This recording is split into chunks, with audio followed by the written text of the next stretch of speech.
Sa tulong ng US Navy, pasikreto nilang dinala sa Japan ang mga ginto ni Yamashita at bilang kapalit sa pagtulong ng Amerika, pumayag ang Japan na makapagtayo ng base militar ang United States sa Okinawa. Sinasabing sa mga gintong ito nagmula ang reparation funds ng Japan o yung pangbayad danyos sa mga bansa na kanilang sinakop.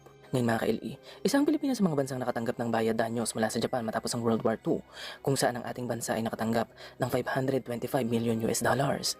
Itong bahaging ito mga ka-LE ay hindi isang teorya.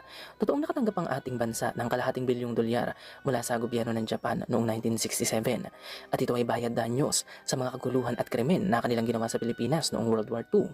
Mabalik tayo mga ka-LE. Sinasabi rin na ang mga gintong ito ang rason kung bakit mabilis na nakabangon ang ekonomiya ng Japan kahit pawasak na wasak ang kanilang bansa dahil sa mga atake ng Amerika. Ngayon mga ka-LE, sikat ang teoryang ito, pero ito ay isa lamang pure na conspiracy theory. Walang kahit isang ebidensya mula sa kasaysayan ng Japan, ng Pilipinas at ng United States ang magpapatunay na totoong may kinuwang ginto ang Japan mula